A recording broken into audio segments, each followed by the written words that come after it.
안녕하세요, 부찬나입니다. 오늘 설명드릴 주제는 요즘 뉴스 기사로 거래량 감소가 됐다고 많이 나오는데 왜 이런 현상이 발생했는지 한번 살펴보고 지금 현재 진짜 부동산 상황이 어떻게 돌아가고 있는지 하나씩 살펴보면서 내년 집값이 어떻게 될지 한번 살펴보겠습니다. 영상 보시기 전에 좋아요랑 구독 한 번만 부탁드릴게요. 자, 여기 기사를 보시면 거래량 줄고 상승세 주춤, 그 다음 서울 아파트값 하락 전조라고 제목도 나오고, 그 다음 여기 기사 내용을 보시면 KB국민은행 리브 부동산에서 발표한 아파트 매수 우위 지수에서 전주보다 낮은 94.5포인트로 2주 연속 100m로 왔답니다. 그 다음 서울 아파트 매매 수급 지수도 5주 연속 하락했대요. 그 다음 또 다른 기사를 보시면 지금 서울 아파트 거래량이 지난해 절반 수준이랍니다. 거래량이 확실히 많이 떨어지긴 했죠. 근데 그 뒤에 부가적으로 양도세 무서워서 못 팔아 라는 제목이 있는데, 지금 작년 같은 경우는 한 6만 3천 건 정도로, 작년에 한창 유행했던 게 영끌에서 집사기였죠. 그래서 작년에 거래량이 이렇게 많았던 것 같고, 어쨌든 이번 연에는 작년에 비해서 거의 반토막이 났죠. 그 다음 두 번째 소제목으로 양도 중과 전에 매물 내놓을 것이라고 정부가 예상을 했죠. 왜 예상을 했냐면 유예기간을 언제까지 줬었냐면 이번 달 6월 1일까지 줬었어요. 그래서 정부 생각대로라면 이번 연도 6월 전까지 다주택자들이 매물을 쏟아내서 집값이 이미 잡혔어야 말이 되는 거죠. 근데 정부 예상과는 달리 당연히 예상처럼 안 되죠. 증여를 선택했죠. 이 증여를 선택한 이유도 뒤에 다 보여드릴게요. 그래서 다주택자 매물 출하 유도할 양도세 개편이 필요하다라고 적혀있고, 여기도 내용을 보시면 양도세 무서워서 주택을 못 파는 집주인이 많대요. 이게 왜 그러냐면 집을 팔아도 세금을 내고 나면 남는 게 없어요. 이것도 제가 뒤에 계산을 다 했는데 이것도 보여드릴게요. 그 다음 저희가 지금 다주택자들은 종부세도 올랐잖아요. 그러니까 종부세가 오르다 보니까 가지고 있을 수가 없는 거죠. 그러니까 가지고 있을 수도 없고, 지금 양도세가 세니까 팔 수도 없고, 그러면 어떻게 해야 되죠? 자식이 있으면 증여가 하는 거죠, 당연히. 실제 데이터를 보시면 거래 절벽 속에 증여는 호황이래요. 지금 서울 아파트 거래량을 보시면, 자, 지금 10월 달에는 500건도 안 됩니다. 정말 낮죠? 아직 10월이 다 지나가진 않았지만 반 정도 지나간 시점에서 이 정도면 정말 낮은 거고, 지금 거래 건수가 지속적으로 하락하고 있는 거죠. 근데 여기 증여량은 보시면 지금 710 대책 전후에 서울 월 평균 주택 증여량이 2,000건에서 지금 50%가 늘어난 거죠. 거의 1.5배가 늘어났다라고 보시면 될 것 같아요. 주택을 증여한다는 것이 평소에는 별로 생각할 필요가 없어요, 사람들이. 여러분들이 주택이 많다고 해서 여러분들 자식들한테 한 주택 줘야지라고 그렇게 깊게 생각해 본 적이 많이 없을 거예요. 근데 다주택자들한테 어떤 생각을 심어줬냐면 양도세도 많이 나오고, 그 다음 종부세도 많이 나오니까 이게 돌파구를 찾다 보니까 증여밖에 없는 거죠. 이게 증여를 하고 싶어서 증여를 한 게 아니라 계속 피할 수 있는 탈출구를 찾다 보니까 거기에 종착지가 지금 증여로 간 거예요. 여기 보시면 조부모가 자녀를 건너뛰고 손주에게 바로 재산을 증여하는 세대 생략 증여가 매년 엄청나게 늘어나고 있죠. 2016년에는 6,000건이었는데 2019년에는 1만 건이 넘어갔죠. 지금은 더 많을 걸로 예상돼요. 자, 그러면 실제로 이렇게 거래량이 계속 줄어드는 이유랑 왜 자꾸 다 증여로 가는지 이거에 대해서 한번 상세히 따져볼게요. 기본적으로 이 공급, 수요, 그러니까 한마디로 이 공급이랑 이 수요의 법칙에 의해서 한 번씩 따져보면 돼요. 단순하죠. 그래서 첫 번째 볼 게 공급이죠. 공급으로 나올 만한 상황들을 제가 적어놨어요. 보시면 다주택자들이 있죠. 그 다음 한주택자들의 물량이 있을 거고, 그 다음 신규 물량이 있죠. 자, 이거 말고 더 다른 상황이 있나요? 없죠. 그래서 이 세 개 안에 모든 공급 물량이 결정되는 거고, 원래 기존 같은 경우는 이 물량이 일정한 양이 있어요. 일정하게 순환하는 양이죠. 다주택자들이 내놓는 물량도 있고, 집을 사는 사람, 신규 물량, 그 다음 한주택 자들도 갈아타기 물량 등 자연스럽게 형성되어 있는 이런 일정한 양이 있어요. 근데 이 일정한 양에서 이 일정한 양이 줄어들면 가격이 올라가는 거고, 이 일정한 양이 올라가면 가격이 올라가는 거죠. 자, 그러면 여기서 하나씩 살펴볼게요. 자, 우선 다주택자부터 한번 살펴보면, 다주택자가 지금, 자, 다주택자들이 이번 정부에 들어서는 거의 죄인이 됐죠. 죄인이 됐기 때문에 정말 많은 규제를 받고 있어요. 자, 자, 그 규제 첫 번째가 뭐냐면 우선 첫 번째로 양도소득세예요. 자, 이번 연도 6월 1일까지 유예를 해줬고 지금은 양도소득세가 어떻게 되냐면 자, 주택이든 분양권이든 상관없이 1년 미만이면 지금 77%예요. 2년 이하는 지금 60%입니다. 분양권은 뭐 2년 이상 그런 것도 없어요. 그냥 60%예요. 그러니까 이것도 66%다. 자, 그러면 일반 주택은 지금 2년 이상 같은 경우는 기본 세율로 들어가잖아요. 자, 다주택자는 2주택자는 20%, 3주택자는 30%가 중과가 된답니다. 자, 여러분들 이게 수치상으로 20%, 30% 하면 별로 와닿지가 않죠. 제가 이것도 엑셀 파일로 한번 만들어 봤는데 이걸 보시면 확실하게 지금 피부로 와닿을 거예요. 여러분들이 그냥 다주택자라고 한번 생각해 보세요. 자, 여러분들이 지금 2주택자, 지금 3주택자 이상이라고 한번 가정을 해보고 양도소득세를 한번 볼게요. 보통 2, 3년 전에 구매를 하신 분들이 많죠. 그래서 아마 대부분이 양도 차익이 많이 난다고 하면 아마 6억에서 이 10억 선 이 정도가 날 테고, 그 다음 2, 3년 전에 샀다고 한다면 한 1억에서 5억 이 정도가 가장 많을 거예요. 근데 여러분들이 지금 막상 딱 2주택자라고 생각해서 이제 어느 정도 수익이 났으니까 팔아야지 하고 양도소득세를 이렇게 한번 계산을 해보면 2억이 올랐다고 쳐요. 원래 4억에 샀는데 자, 이게 2억이 올라서 6억이 됐어요. 양도소득세를 한번 계산해 봤더니 자, 2억을 팔면 여러분들이 세금을 1억 2천만 원을 내야 돼요. 실제로 손에 쥐는 거는 8천만 원 초반 정도죠. 자, 여러분들 단순하게 이 세금 내고 싶나요? 당연히 투자를 많이 하고 계속 투자를 하다 보면 세금을 내는 건 당연한 겁니다. 당연한 건데 이건 해도 너무한 거죠. 2억이 수익이 났는데 1억 2천을 세금으로 떼간대요. 자, 이것도 사람의 본능입니다. 기본적으로 자기 거를 뺏기기 싫어요. 반 이상이 되는 돈을 뗀다고 하면 아마 이때부터 생각을 다르게 할 거예요. 한 3, 4년 전에 사서 이제 양도 차익이 좀 많이 났어요. 한 6억, 7억, 8억 정도 났다고 생각하고 자, 지금 여기 세금을 한번 보시면 지금 6억 정도 양도 차익이 났어요. 6억짜리를 팔려고 하니까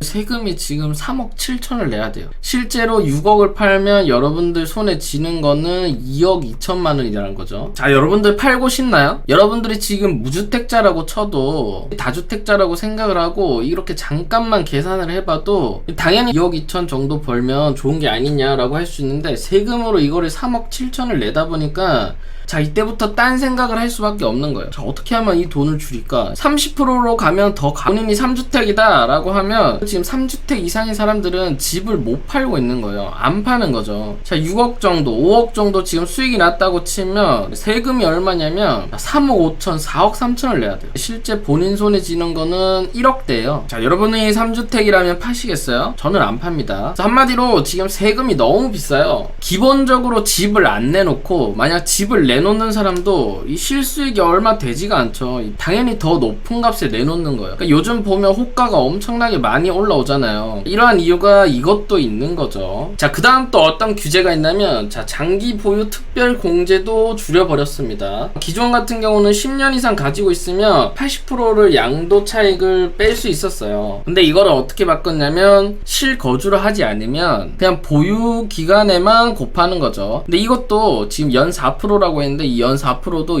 최소 2년은 거주를 해야 4%를 받을 수 있는 거고 2년을 거주하지 않았으면 1년에 2%라서 10년을 갖고 있어도 20%밖에 절감이 안 되는 거죠. 지금 아까 보시는 바와 같이 양도소득세가 엄청나게 많이 나왔죠. 근데 이 장기보유 특별공제 얘라도 살아있었으면 여기서 한 80% 정도를 깎는다 치면 나쁘지 않죠. 근데 지금 이것까지 막아놨기 때문에 어떻게 보면 지금 시세 차익이 많이 나는 물건들은 매물로 나올 수가 없는 거죠. 자, 그러면 아까 말씀드린 것처럼 양도세, 그 다음 장기보유 특별공제 이런 것들은 전부 다 팔 때 나는 세금이잖아요. 그럼 전부 다 안 팔면 되지 않나? 라고 생각할 수도 있는데 이게 또 정부에서 안 파니까 뭘 올렸냐면 부동산세도 올려버렸어요. 그러니까 갖고 있으면 돈을 더 많이 내야 되니까 이게 어쩔 수 없이 팔도록 만드는데 종합부동산세를 올려서 이제 팔게 만들었어요. 팔려고 보니까 지금 양도세가 엄청나게 많이 나오고 장기보유 특별공제도 없어요. 그렇다 보니까 실제 팔게 되면 본인 손에 남는 게 아까 보신 것처럼 뭐 10억에 팔아도 2억에서 3억 정도밖에 본인 손에 떨어지는 게 없는 거죠. 자, 이렇게 되니까 그러면 이 집을 어떻게 하냐? 자, 그렇게 해서 그래서 전부 다 이런 사람들이 이 증여를 선택을 하는 거예요. 자, 이건 어쩔 수 없는 상황입니다. 자, 이 돈 받고 팔 사람 정말 없습니다. 본인이 무주택이라도 이거는 다주택이라고 한번 생각을 해보세요. 본인이 다주택자라면 이 돈 받고 절대 안 팝니다. 결론적으로 이 다주택자들은 자, 이 세 가지 경우가 있는데 우선 대부분이 안 판다를 선택한 거죠. 그냥 버틸 만큼 버티겠다. 뭐 본인 종부세 내든 말든 본인은 버티겠다라는 거고, 진짜 팔 사람들은 조금이라도 더 받기 위해서 비싼 값에 올리는 거고, 그 다음 세 번째 가장 많이 간 게 지금 증여로 간 거죠. 그냥 본인 자식들한테 증여로 간다 라고 했기 때문에 다주택자 물량이 원래 시장에 나오는 물량이 있었는데 이게 확 줄어버렸어요.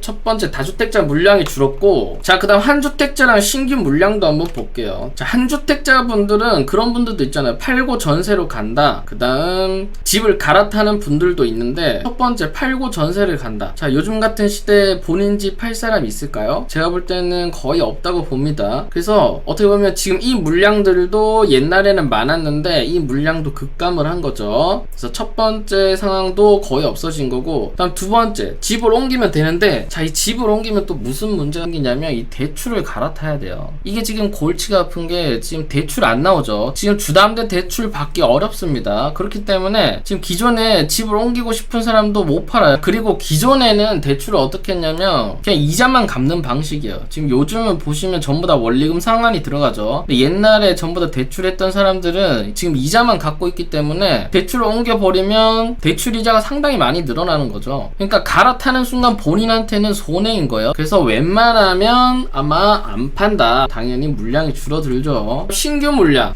자, 솔직히 이 다주택자랑 이 한주택자의 물량을 이 매번 순환되는 구조이기 때문에 그렇게 큰 영향을 차지하진 않았어요. 근데 지금 어쨌든 물량이 많이 이렇게 줄었기 때문에 이것도 시장에 영향을 미치는 거고, 가장 중요한 게 이 신규 물량인데, 자, 지금 신규 물량을 보시면 한 2015년부터 그래도 꾸준히 증가를 했죠. 증가를 하다가 지금 2020년 올해도 어느 정도 지금 물량이 되는데, 제가 볼 때 이것도 많이 이렇게 줄어들 것 같아요. 왜냐면 하반기 때 미뤄진 물량들이 많기 때문에 날이 갈수록 이렇게 물량이 줄어들죠. 안 그래도 지금 집값이 안 잡히고 있는데 지금 이렇게 공급 물량까지 줄어버리면 불난데 기름 붓는 격이죠. 다행히 경기 쪽은 그래도 적정 수요를 넘는 것 같아요. 그렇게 나쁘지는 않을 것 같습니다. 그래서 결국에는 지금 서울에는 신규 물량이 많이 없어요. 이렇게 많이 없는 이유가 또 뭐죠? 옛날부터 이 재개발, 재건축 이거를 다 막아왔죠. 옛날부터 승인을 많이 해줘서 많이 풀렸어야 되는데, 옛날 전 서울시장이 재개발, 재건축 승인을 아예 안 해줬죠. 당연하게 지금 나오는 물량들은 없습니다. 지금 여러분들도 이렇게 하나씩 상황에 맞춰서 이렇게 계산을 해보시면 알겠지만, 자, 공급이 답이 없어요. 이게 공급이 늘어날 이유도 없고 나올 수가 없는 거죠. 그러니까 이게 전체적으로 지금 공급이 줄어들었다라고 보시면 되고, 자, 그러면 수요로 가볼게요. 어쨌든 수요자도 줄어들게 되면 공급이 줄어들어도 어쨌든 지금 이게 평형이 맞춰지잖아요. 근데 수요가 지금 어떻게 되냐면, 자, 현재 전세 월세 사는 사람들 같은 경우는, 자, 지금 최근에 뉴스 기사 나오고 있는 거 보시면, 자, 전세에 DSR 추가한다죠. 원리금 상한까지 추가가 된답니다. 자, 이 말은 뭐죠? 이 말은 지금 아파트 주담대랑 똑같이 가겠다는 거예요. 자, 여러분들 전세 사는 이유가 뭐죠? 본인의 돈을 최소한으로 쓰면서 그냥 안전하게 좋은 집에서 좀 살려고 하는 거잖아요. 근데 지금 이렇게 DSR이랑 원리금 상한이 들어가게 되면 이거는 집을 사는 거랑 똑같은 효과죠. 내가 전세를 사는데 집을 사는 거랑 똑같아요. 그러면 어떻게 하겠죠? 당연히 집을 사는 게 낫죠. 이게 전세로 사는 게 더 이상 메리트가 없잖아요. 그러니까 전세가 기존에 이자도 싸고 본인 원금도 회수할 수 있고 2년마다 또 편하게 이사를 할 수 있기 때문에, 그런 것 때문에 전세를 많이 살았는데 지금 이렇게 돼버리면 메리트가 없는 거죠. 그래서 이러한 사람들이 실수요자로 변하겠고, 그 다음 집값이 지금 지속적으로 상승을 하고 있어요. 이러한 분위기도 실수요자로 변하게 만드는 거죠. 다주택자들도 어쨌든 집을 더 사고 싶은 사람도 있을 거잖아요. 자, 이런 분들은 보시면, 자, 추가를 매매하고 싶은데 지금 취득세 중과가 또 돼 있죠. 이 사람들이 다 어디로 몰리냐면, 자, 비규제 지역이랑 취득세 중과 배제로 몰려요. 그러니까 공시가 1억 미만 집이거나 아니면 비규제 지역으로 몰리기 때문에 이게 전부 다 풍선 효과죠. 그래서 이러한 것들 때문에 작년 말부터 지금까지 비규제 지역도 많이 오르고 공시가 1억 미만도 그냥 엄청나게 많이 오른 거죠. 자, 그러면 지금 현재 상황이 어떠냐면 아까 전에 지금 거래량이 거의 없다고 했잖아요. 거래량이 없는 이유가 지금 무슨 이유냐면 자 지금 이 이유 때문입니다. 공급으로 나올 만한 게 지금 다주택자들이 비싼 값에 올리는 거 밖에 없어요. 그 다음 신규 물량이 간간히 나오는 거 이거 있는 거죠. 두 가지를 빗대어 보면 지금 기존에 집을 매매하려면 다주택자들이 비싼 값에 올린 거를 사야 돼요. 자 이 사람들은 그냥 모르겠다 그러고 비싼 값에 이렇게 올리고 있고, 주택자 분들은 자 이 집을 살려고 해도 지금 무슨 벽이 가로막고 있죠. 대출을 금지시켜놨어요. 대출을 받기도 힘들고 이 사람들이 지금 이 집을 살 수가 없는 거예요. 현금이 정말 많은 사람들만 지금 사고 있는 거죠. 자 그렇기 때문에 당연히 거래량이 줄어들 수밖에 없죠. 왜냐하면 이 주담대 금지라는 벽이 커다랗게 세워져 있기 때문에 이 무주택자 분들 이 벽을 넘기가 힘든 거예요.